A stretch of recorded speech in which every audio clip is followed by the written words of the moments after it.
I'm Abe. Thanks for watching Wild Creek Outdoors. Today we are using some venison backstrap and we're going to make some venison stroganoff. I know many people would say, why would you use some nice backstrap steaks like this to make something like that? The reason is because I want my meat tender and I value the meals that I make. I don't stress about eating some backstrap. So you could use another cut of meat, but the reason I'm using this as well is because we're going to do a flash fry on it. Just a very quick sear, so I want a tender cut of meat. Otherwise, it's going to be tough in the stroganoff. So we're just going to slice these very thin. And then we'll throw them in the skillet and get things going. I already have pretty much everything else prepped, so it's going to be a quick process here. So we got our skillet heating up here. This is on a high heat right now. And then over here we got our water boiling. Today I'm going to use some egg noodles. Now we're just going to add maybe a tablespoon of olive oil. That probably was more like 2. You'll know when your skillet is nice and hot once that oil starts to run freely, almost like water. So the good thing about using an iron skillet is it holds that heat well, and we'll tell you that right away. So you could just throw all this meat down. I'm gonna drop it in because I want it to get an individual sear on each of these pieces as much as possible. We're gonna do basically 30 seconds on each side, and then we're gonna call it good because it is going to cook the rest of the way while it's in the gravy.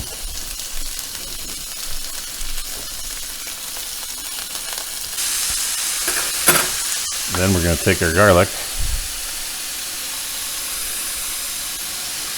and we're going to just sprinkle it on top.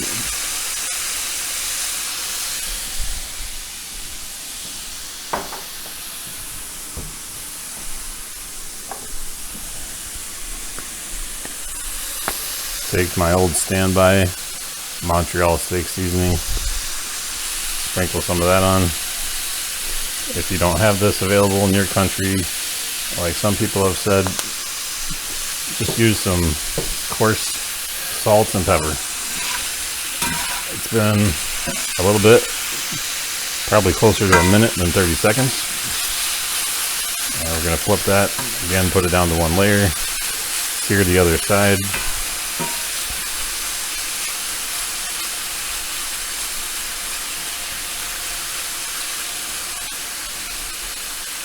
If you see and it looks like your skillet is starting to cool off, just crank that right back up all the way to high.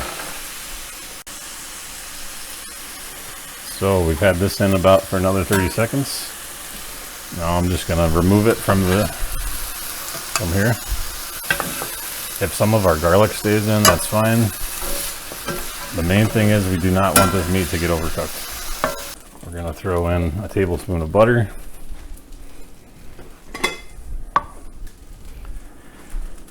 And then we have 2 onions. These are halved and then sliced. We're just gonna cook these until they're translucent.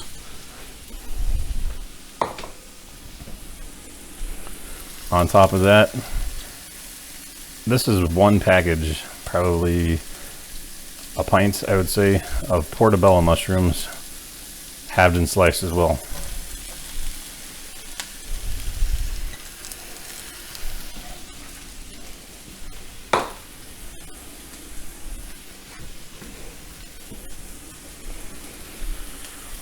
We also have a package of green onions.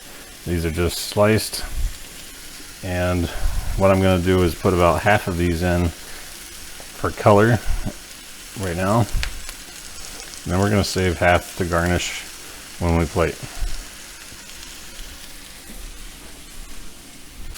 Once you get to this point, this is a great time If you have your water boiling like I do and you're going to put this over noodles, to put your noodles in, give them about an 8-minute cook, and then we will make the gravy portion. We're going to use two bags of noodles. Each one of these bags is 12 ounces. Again, these are just egg noodles. One thing I do recommend, if you use noodles, use a short noodle like this. A long noodle is going to be hard to eat, because you want to get, in each bite, you want to get some of the noodles with your meat. Back to the skillet over here. Everything is looking nice. Onions are starting to brown. We are getting a tiny bit of sticking on the pan, so I'm just going to pour in a little bit more olive oil. We have nice golden brown consistency on the onions as well as the mushrooms. So we're going to take these out of the skillet, just put it in a bowl. Got 3 tablespoons of butter. We're going to throw that in and let that melt. We are adding 3 tablespoons of flour. Add it in just like you would if you were making a nice country style gravy. Just keep stirring, adding it in until everything is worked through. So we're adding unsalted beef broth.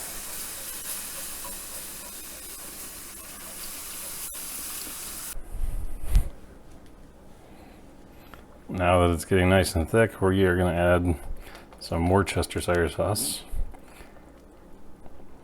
This was probably about 2 tablespoons that we had in the bottle. And we're going to add about a tablespoon of red cooking wine. So that's all stirred in. Now we are adding sour cream. This will be about a cup total of sour cream that we add. Don't worry if it starts to separate initially.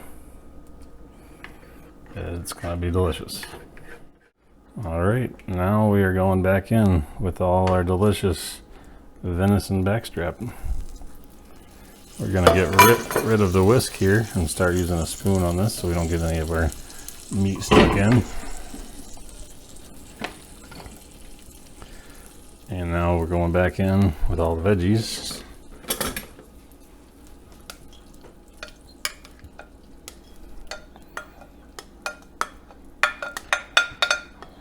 By veggies, I mean mushrooms, onions, and green onions.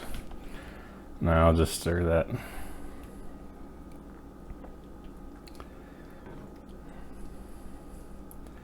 And we're going to let this simmer on medium for about 3 minutes. Then it'll be ready to serve.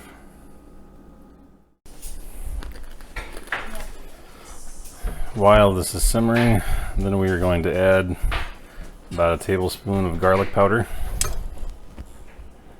and add salt to taste. I'm putting in about half a teaspoon.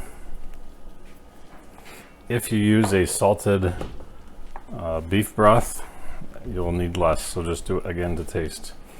And then we're adding pepper, also however you like it to taste. About a half teaspoon of this as well.